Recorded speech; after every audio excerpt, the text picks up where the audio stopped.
শেখ হাসিনা যখন দেশে ফিরবেন, আন্তর্জাতিক ও আঞ্চলিক কূটনৈতিক চাপের কারণে সেনাবাহিনী তার নিরাপত্তা নিশ্চিত করতে সম্পূর্ণ বাধ্য থাকবে। যে ভারতের কর্তৃপক্ষ নিশ্চয়ই বাংলাদেশ সেনাবাহিনী কিংবা বর্তমান সরকারের সাথে কোনো না কোনো গোপন আলাপ আলোচনা বা শর্ত বিনিময় করছে কিংবা সামনে করবে। শেখ হাসিনার শতভাগ নিরাপত্তা নিশ্চিত করার গ্রিন সিগন্যাল না পাওয়া পর্যন্ত ভারত কোনো পদক্ষেপ নেবে না। সাবেক প্রধানমন্ত্রী শেখ হাসিনা কি ডিসেম্বরে দেশে ফিরছেন? হ্যাঁ, এই আলাপটা এখন রাজনৈতিক টকশো থেকে শুরু করে চায়ের কাপে ঝড় তুলছে। আলোচনা এখন আর শুধু ফিরবেন কি ফিরবেন না এর মধ্যেই সীমাবদ্ধ নেই। আলোচনা শুরু হয়ে গেছে তার ফেরার রূট নিয়ে। তিনি কি আকাশপথে আসবেন নাকি সড়ক পথে? কিন্তু এর চেয়েও বড়, আরো জটিল এবং আরো গুরুত্বপূর্ণ প্রশ্ন, যা এখন ভাববার বিষয়। ধরে নিলাম তিনি যে পথে হোক এলেন, কিন্তু আসার পর তিনি থাকবেন কোথায়? তাকে রাখা হবে কোথায়? কারণ তিনি তো কোনো সাধারণ মানুষ নন, তার জীবনের ওপর রয়েছে মারাত্মক ঝুঁকি। 2024 সালের 5ই আগস্টের পর খুনিরা তাকে কিভাবে শেষ করতে চেয়েছিল তার লোমহর্ষক বিবরণ কিন্তু ইতিমধ্যে বিভিন্ন ভিডিও বক্তব্যে স্পষ্ট হয়েছে। এবং এদের কেউ কেউ পার্লামেন্টেও আছে, সংসদ সদস্য।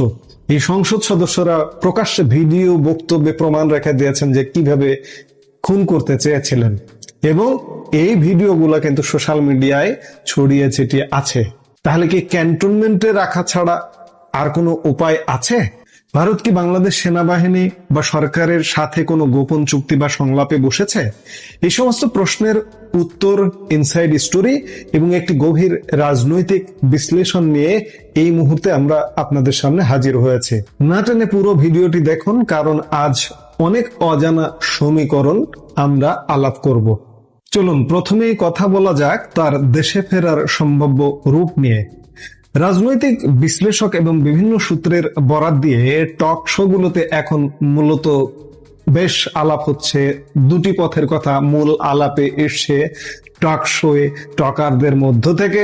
প্রথমত সড়ক পথ এবং পদ্মা সেতু। দু একজন সাংবাদিক বলবার চেষ্টা করেছেন যে শেখ হাসিনা সড়ক পথে ভারত থেকে বেনাপোল সীমান্ত হয়ে বাংলাদেশে প্রবেশ করবেন, আর বেনাপোল হয়ে তিনি যখন ঢাকার উদ্দেশ্যে রওনা দেবেন তখন তিনি পার হবেন তার নিজের হাতে গড়া, তার রাজনৈতিক ক্যারিয়ারের অন্যতম শ্রেষ্ঠ স্মারক পদ্মা সেতু।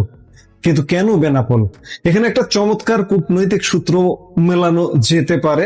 আপনারা নিশ্চয়ই লক্ষ্য করেছেন যে ভারতের নয়া হাই কমিশনার যেভাবে বেনাপোল স্থলবন্দর হয়ে বাংলাদেশে এসেছেন, সেটি কি কোনো কাকতালীয় বিষয় ছিল?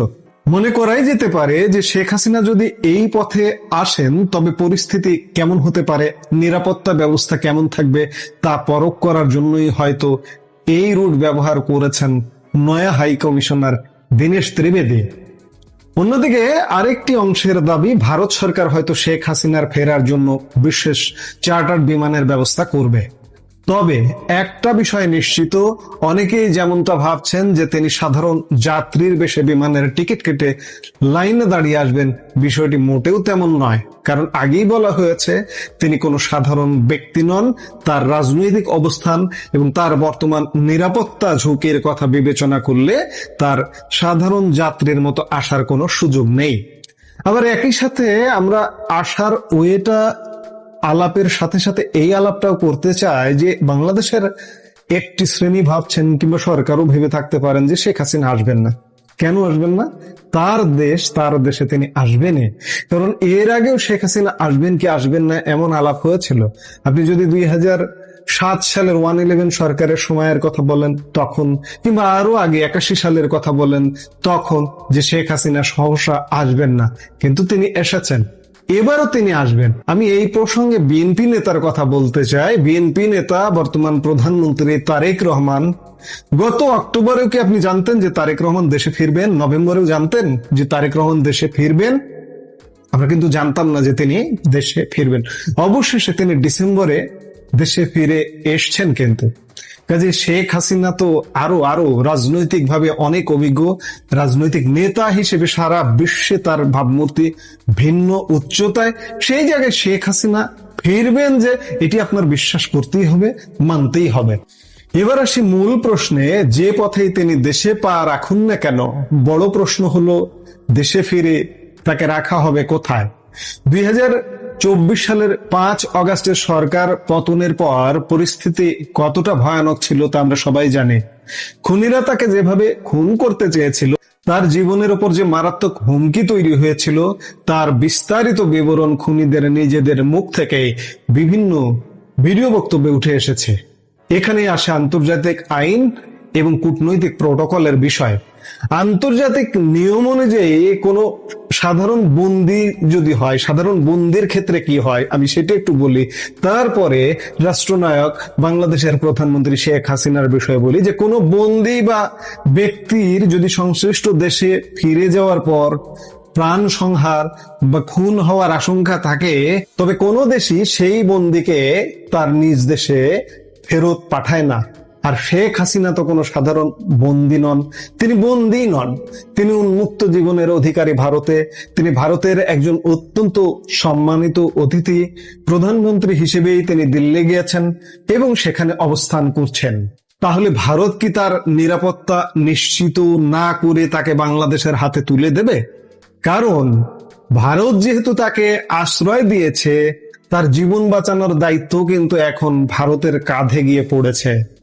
এই জন্যই বলছি যে নিরাপত্তা নিশ্চিত না হয়ে কখনোই ভারত বাংলাদেশের হাতে তুলে দেবে না, কিংবা বাংলাদেশে তাকে ফেরত পাঠাবে না।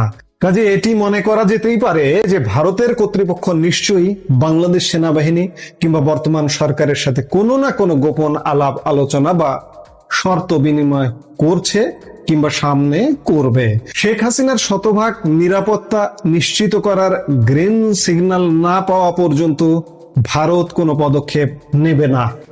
এই পুরো রাজনৈতিক চালচিত্রে রাষ্ট্রপতি এবং সেনাপ্রধানের ভূমিকা আসলে কি হতে পারে, চলুন এই সমীকরণটা একটু ঠান্ডা মাথায় বোঝা যাক। রাষ্ট্রপতির ভূমিকা, অনেকে বলতে পারেন যে বাংলাদেশের সংবিধানে রাষ্ট্রপতিকে তো বিরাট কোনো ক্ষমতা দেওয়া হয়নি, তাহলে তিনি এখানে কি ফ্যাক্টর? মনে রাখবেন, কিছু কিছু ক্ষেত্রে রাষ্ট্রপতির স্বাক্ষর অত্যন্ত মহামূল্যবান। তার একটি স্বাক্ষর মানুষের বড় বড় সাজাও মওকুফ করে দিতে পারে, সাজা স্থগিত রাখতে পারে।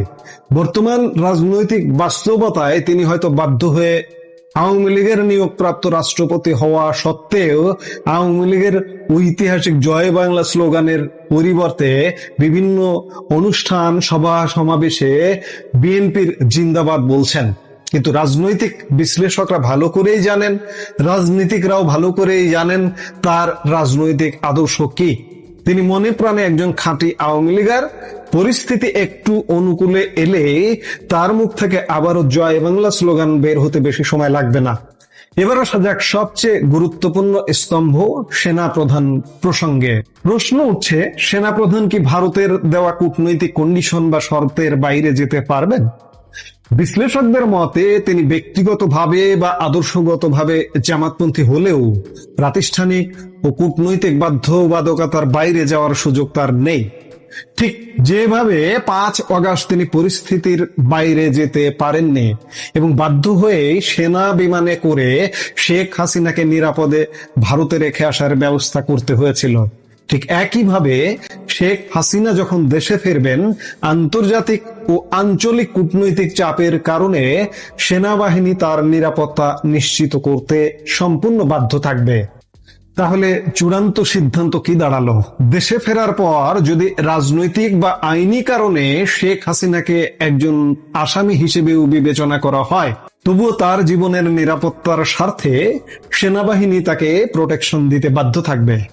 আর এই চরম ঝুঁকিপূর্ণ পরিস্থিতিতে তাকে সাধারণ কোনো কারাগারে রাখা অসম্ভব। তাই একমাত্র নিরাপদ উপায় হলো ক্যান্টনমেন্ট বা সেনানিবাস। সেনানিবাসের ভেতরে সেনা হেফাজতে একটি বিশেষ সাবজেল তৈরি করা হতে পারে। এটি কিন্তু নতুন কিছু নয়। এই মুহূর্তেও যেমন বিচারাধীন বেশ কিছু সেনা কর্মকর্তা ক্যান্টনমেন্টের ভেতরে সাবজেলে বন্দী বা হেফাজতে আছেন, ঠিক সেই মডেলে শেখ হাসিনাকে সেখানে সর্বোচ্চ নিরাপত্তায় রাখা হতে পারে। প্রিয় দর্শক, বাংলাদেশ ও ভারতের ভূ রাজনীতি এবং অভ্যন্তরীণ ক্ষমতার যে টানাপোড়েন, তাতে একটি বিষয় স্পষ্ট, ডিসেম্বরের এই গুঞ্জন যতই পুরনো হোক, এর ভেতরের সমীকরণগুলো কিন্তু অত্যন্ত গভীর। রুট বেনাপোল হোক কিংবা আকাশপথ, সেনাপ্রধান বা রাষ্ট্রপতির অবস্থান যাই হোক না কেন, দিন শেষে শেখ হাসিনার নিরাপত্তা এবং তার ফেরার প্রক্রিয়াটি অত্যন্ত সুনিয়ন্ত্রিত হবে এবং সামগ্রিক রাজনৈতিক ও কূটনৈতিক হিসাব নিকাশ বিশ্লেষণ করলে মনে হয় শেষ পর্যন্ত পরিস্থিতি ইতিবাচক দিকেই মোড় নিতে যাচ্ছে। শেখ হাসিনা কি সত্যিই সড়ক পথে পদ্মা সেতু হয়ে ফিরবেন, নাকি ক্যান্টনমেন্টের সার্ফজালি হতে যাচ্ছে তার পরবর্তী ঠিকানা? শেখ হাসিনার একটি সাক্ষাৎকার প্রকাশিত হয়েছে। কি বলেছেন তিনি সেই সাক্ষাৎকারে?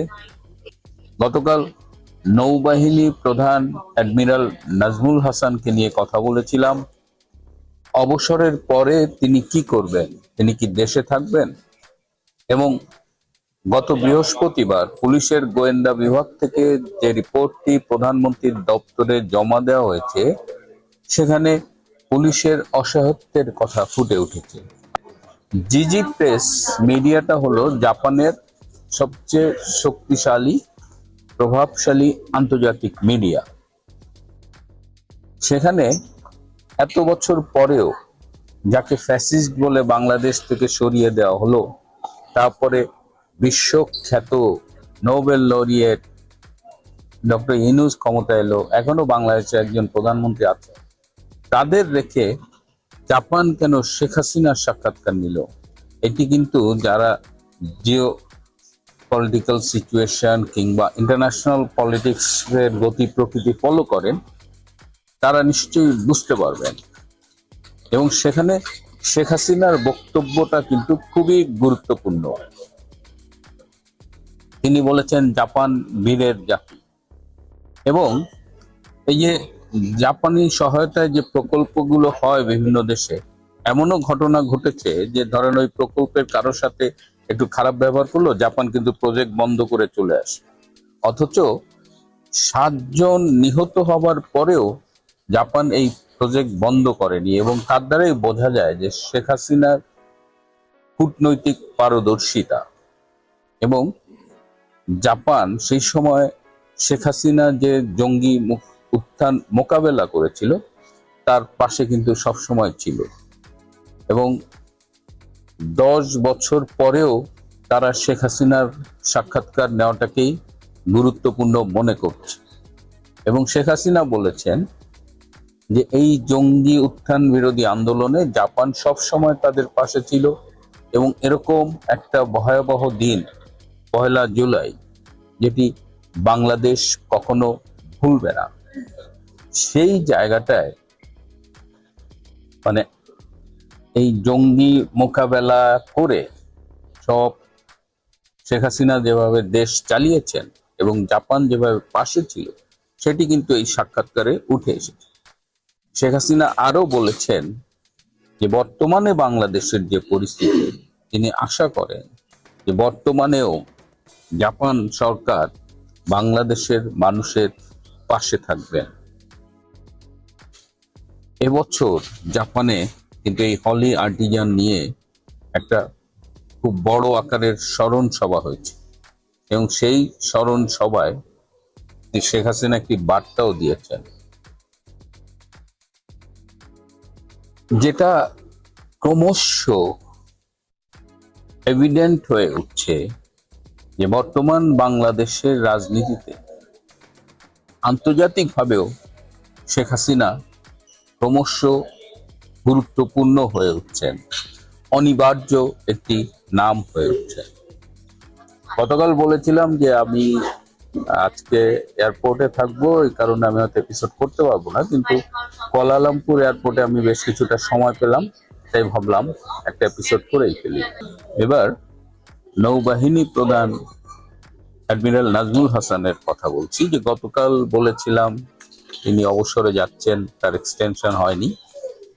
এর পাশাপাশি দুদকেও কিন্তু তার বিরুদ্ধে একটা ফাইল খোলা হয়েছে। আমি তার কিছু দুর্নীতির কথা বললাম, তো দুদক বেশ জোরে সোরেই এই অ্যাডমিরাল নাজমুলের পেছনে লেগেছে। তো এখন অবসরের পরে অ্যাডমিরাল নাজমুল হাসান কি করবেন? তিনি কি দেশে থাকবেন, কোনো কাজ করবেন, ব্যবসা করবেন?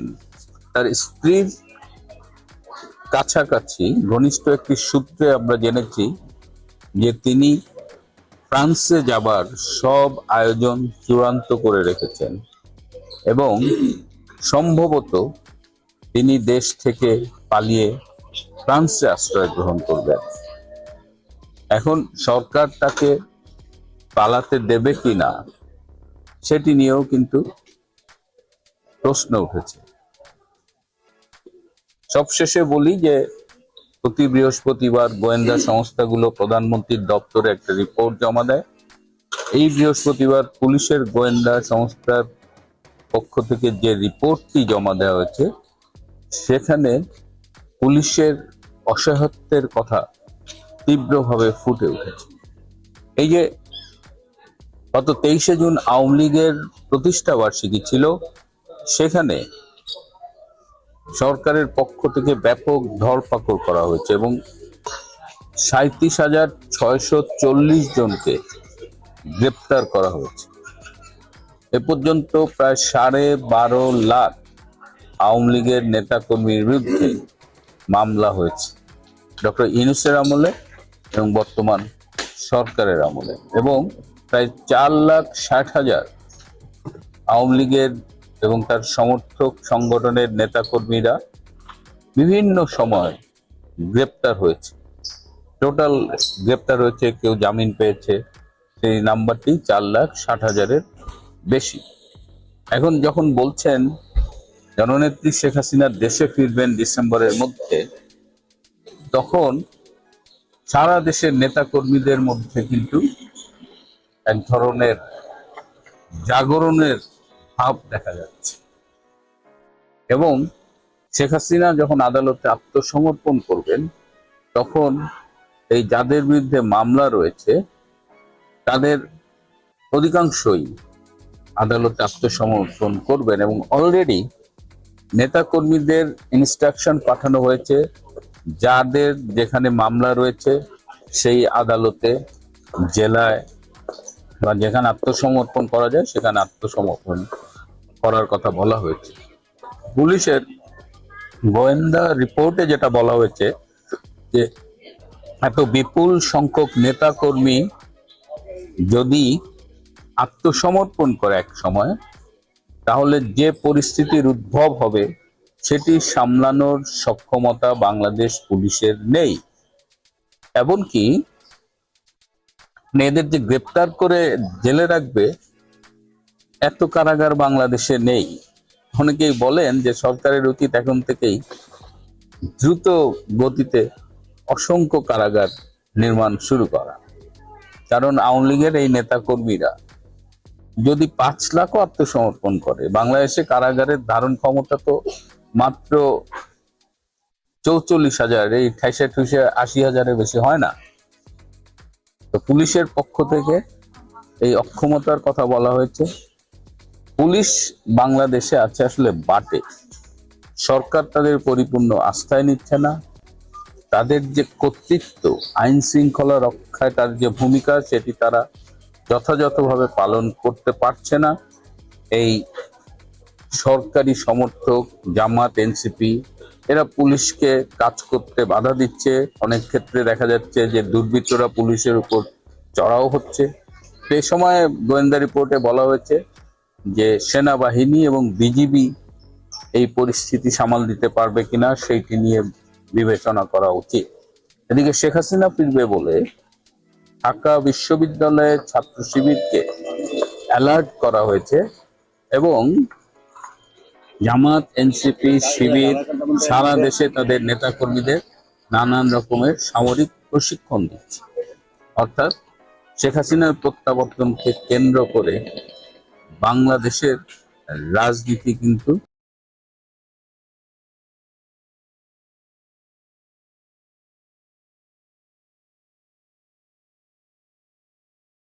শেখ হাসিনা যখন দেশে ফিরবেন, আন্তর্জাতিক ও আঞ্চলিক কূটনৈতিক চাপের কারণে সেনাবাহিনী তার নিরাপত্তা নিশ্চিত করতে সম্পূর্ণ বাধ্য থাকবে। যে ভারতের কর্তৃপক্ষ নিশ্চয়ই বাংলাদেশ সেনাবাহিনী কিংবা বর্তমান সরকারের সাথে কোনো না কোনো গোপন আলাপ আলোচনা বা শর্ত বিনিময় করছে কিংবা সামনে করবে। শেখ হাসিনার শতভাগ নিরাপত্তা নিশ্চিত করার গ্রিন সিগন্যাল না পাওয়া পর্যন্ত ভারত কোনো পদক্ষেপ নেবে না। সাবেক প্রধানমন্ত্রী শেখ হাসিনা কি ডিসেম্বরে দেশে ফিরছেন? হ্যাঁ, এই আলাপটা এখন রাজনৈতিক টকশো থেকে শুরু করে চায়ের কাপে ঝড় তুলছে। আলোচনা এখন আর শুধু ফিরবেন কি ফিরবেন না এর মধ্যেই সীমাবদ্ধ নেই। আলোচনা শুরু হয়ে গেছে তার ফেরার রূট নিয়ে। তিনি কি আকাশপথে আসবেন নাকি সড়ক পথে? কিন্তু এর চেয়েও বড়, আরো জটিল এবং আরো গুরুত্ব